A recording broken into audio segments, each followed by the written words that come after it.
Gaya elit, tapi mengabdi sulit, kalimat itu mungkin terdengar tajam. Tapi itulah yang kini ramai diperbincangkan publik setelah isu ratusan alumni LPDP yang belum kembali ke Indonesia kembali mencuat.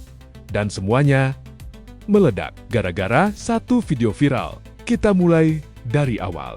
Nama Dwi Sasetyaning Tias atau Tias mendadak jadi sorotan setelah video dari akun Instagram pribadinya beredar luas. Dalam video tersebut, ia memperlihatkan dokumen kewarganegaraan anak keduanya yang berstatus British citizen. Ucapannya kemudian memantik gelombang kritik. Ia menyebut kurang lebih bahwa cukup dirinya saja yang menjadi WNI. Sementara anak-anaknya diupayakan memiliki paspor yang lebih kuat. Pernyataan itu dianggap sebagian publik sebagai bentuk sikap sinis terhadap Indonesia. Masalahnya, Tias adalah alumni LPDP, program beasiswa bergengsi yang dibiayai dari dana abadi pendidikan, yang sumbernya berasal dari pajak rakyat. Dan disinilah bara mulai membesar. Karena kasus Tias bukan cuma soal pilihan kewarganegaraan anak, publik kemudian mengaitkannya dengan isu yang lebih luas, tanggung jawab moral penerima beasiswa negara. LPDP atau Lembaga Pengelola Dana Pendidikan memang dirancang untuk mencetak SDM unggul yang kembali dan berkontribusi bagi Indonesia. Dalam kontraknya, para awardee memiliki kewajiban pengabdian setelah menyelesaikan studi. Data LPDP tahun 2023 mencatat, dari sekitar 35.536 penerima beasiswa, ada 413 alumni yang belum kembali ke Indonesia sesuai ketentuan. Angka itu sebenarnya kurang dari 1%. Namun tetap saja, angka 413 terdengar besar ketika dikaitkan dengan dana publik. Dari jumlah tersebut, 144 orang disebut sudah kembali. Sisanya masih dalam proses komunikasi intensif. LPDP menegaskan, jika memang ada pelanggaran kontrak, maka sanksinya jelas, pengembalian dana beasiswa. Bahkan bisa disertai konsekuensi lain sesuai aturan.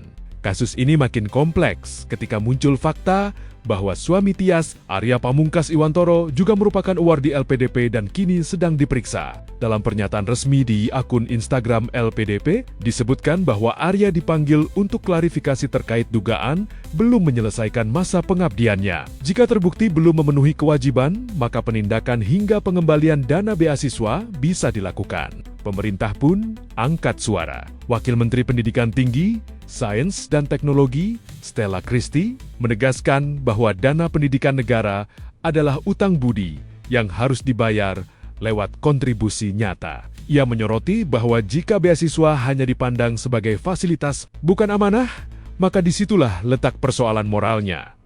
Menurutnya, memperketat aturan saja tidak cukup. Yang lebih penting adalah kesadaran bahwa pendidikan yang dibiayai negara membawa tanggung jawab sosial.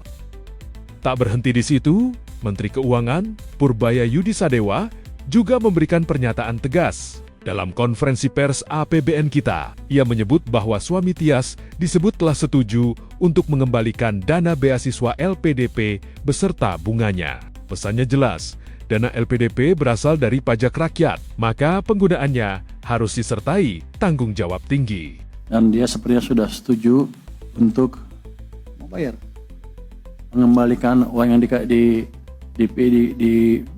oleh LPDP. Berapa tuh? Berapa miliar? Bunganya dihitung nggak? Hitung bunga? Hitung bunganya. Jadi termasuk bunganya loh. Jadi bukan uang dipakai, kan kalau saya taruh uang itu di bank juga ada bunganya kan. Dengan treatment yang fair. Saya harapkan ke depan teman-teman yang dapat pinjaman LPDP, ya kalau mau nggak seneng yang nggak seneng, tapi jangan menghina-hina negara lah. Jangan begitu. Kita itu uang dari pajak dan sebagian dari utang yang kita sisihkan untuk memastikan SDM kita tumbuh. Tapi kalau dipakai untuk menghina negara, ya kita minta uangnya dengan bunganya kalau gitu. Nanti saya akan blacklist dia. Di seluruh pemerintahan nggak akan bisa masuk. Nanti kan kita lihat blacklist yang lain seperti apa. Jadi jangan menghina negara Anda sendiri. Lu sekolah biaya siapa? Ini saya sekolah pakai uang sendiri. Habis itu RATA uang sana juga. Setelah dokter ya pulang.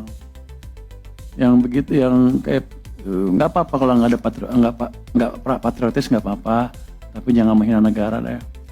Dari sisi legislatif, Komisi 11 DPR RI melalui M. Sarmuji juga ikut memberikan perspektif. Ia menekankan pentingnya pemerataan kesempatan beasiswa. Menurutnya, LPDP tak boleh hanya dinikmati kalangan tertentu. Anak-anak dari keluarga tidak mampu, termasuk dari pesantren dan daerah, harus mendapat akses yang sama. LPDP ini kalau kita tidak memberikan penekanan, tidak memberikan pembobotan, itu bisa menjadi lingkaran yang dinikmati oleh orang kaya saja. Kalau tidak ada afirmasi, ya yang menikmati akan orang kaya. Karena syarat-syaratnya itu berat sekali. TOEFL-nya, bahasa Inggrisnya sekian, ukuran-ukuran yang sangat berat kriterianya. Dan orang yang bisa memenuhi kriteria ini rata-rata pasti orang kaya. Orang kaya yang bisa mengkursuskan anaknya bahasa Inggris di tempat yang bagus. Kalau orang miskin nggak bisa. Mau gimana orang sekolahnya sambil jualan pentol? Sulit sekali kalau sekolahnya, kuliahnya sambil jualan pentol, Pak Fathan. Nggak sempat dia belajar secara intensif, itu nggak sempat. Penting untuk melihat sisi lain selain kriteria-kriteria yang sudah ditetapkan oleh LPDP. Kalau sosialisasinya nggak usah pergi ke pelosok-pelosok, Pak Andin, itu internet juga cukup sekarang. Bukan persoalan sosialisasinya. Tapi seberapa besar negara memperhatikan kelompok-kelompok yang tidak beruntung, yang tidak bisa mencapai kriteria-kriteria yang sudah ditetapkan itu. Jadi kita berharap betul ada yang bisa diakomodir selain hal-hal yang ukuran-ukuran kriteria yang selama ini sudah ditetapkan. Misalkan pondok pesantren. Pondok pesantren kalau tidak mendapatkan perhatian dari negara, alumni pondok pesantren akan sulit untuk memperoleh beasiswa LPDP. Jangan-jangan ini akan dinikmati, kalau bisa nanti di tracing, bisa jadi ini dinikmati oleh kelompok-kelompok sosial tertentu. Dan kalaupun ada, itu memang pesantren-pesantren yang memang punya kurikulum yang sudah sangat mapan. Karena pada akhirnya, ini bukan sekadar soal satu atau dua nama. Ini soal nasionalisme di era global. Di satu sisi, kita hidup di dunia tanpa batas. Mobilitas tinggi, karier internasional, keluarga multi-kewarganegaraan, semuanya adalah realitas zaman.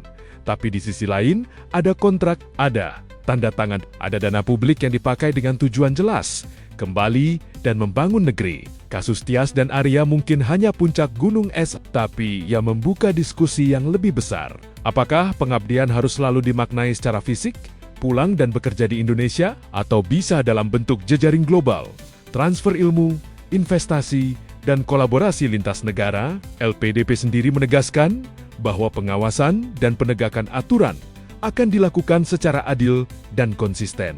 Integritas institusi dipertaruhkan, kepercayaan publik juga, karena satu video viral memang bisa menutupi kontribusi bertahun-tahun. Tapi di era digital, persepsi publik juga menjadi bagian dari akuntabilitas. Pada akhirnya, isu 413 alumni ini bukan sekadar angka statistik. Ia menyentuh rasa keadilan, rasa memiliki, dan rasa tanggung jawab terhadap bangsa. Beasiswa bukan hanya tentang gelar dari luar negeri, bukan cuma tentang gaya hidup global, tapi tentang komitmen, ilmu yang didapat harus kembali memberi dampak.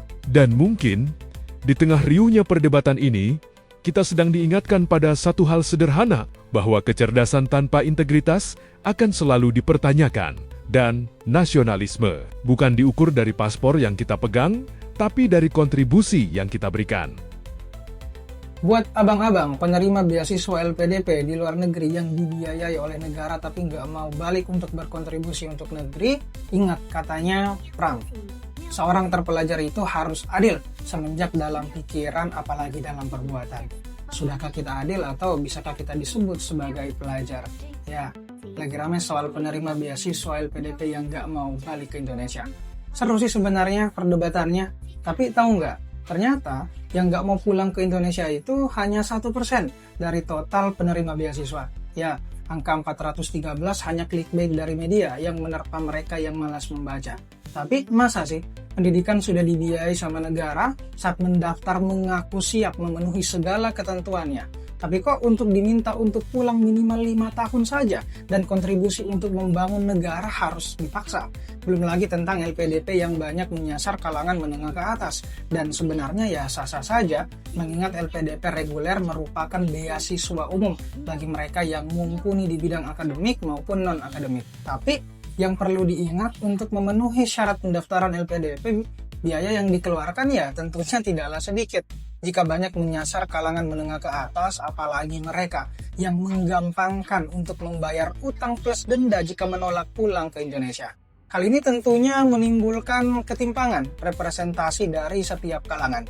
Ya, kesempatan si kaya lebih banyak dan si miskin makin merasa tidak layak. Gimana kalian melihat ini?